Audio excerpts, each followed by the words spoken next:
Hello everyone, so today in this video we are going to do the duty of the doctor when he examine a case of suspected poison. Okay, when the present in the emergency room, सही है, तो doctor की क्या responsibility होती है? Doctor की responsibility ये होती है कि डॉक्टर सबसे पहले जो है पेशेंट की हिस्ट्री लेता है, ठीक है।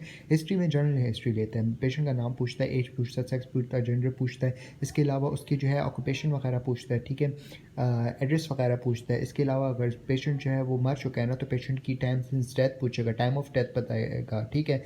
फिर इसके बाद अगर पेशेंट ज़िंदा है तो उसकी डाइंग डिक्लेरेशन वगैरह ले लेगा। ये तो हम लोगों ने कल ही जनरली हिस्ट्री लेने की बात हो गई, ठीक है।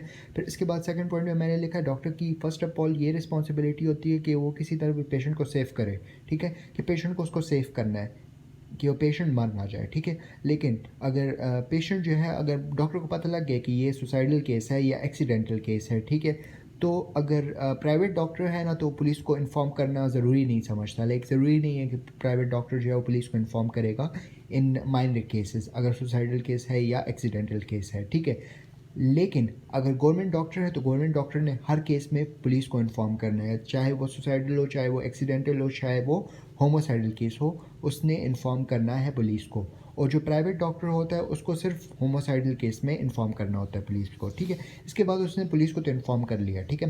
फिर उसके बाद उसने क्या करना है कि उसने इंटरनल एग्जामिनेशंस करनी है, एक्सटर्नल एग्जामिनेशंस करनी है, सर्कमफरेंशियल एग्जामिनेशंस करनी है, सैंपल्स लेने, लैब को भेजने, ठीक है। फिर इसके बाद हमारे पास उसने क्या करना है कि डाइंग डिक्लेरेशन लेनी है अगर बंदा मर रहा है, ठीक है, लेकिन डेथ सर्टिफिकेट कभी भी पास नहीं करेगा, ठीक है। अच्छा, इसके अलावा वो जो है वही बात है, government doctor should report all cases to the police. That's it, thank you.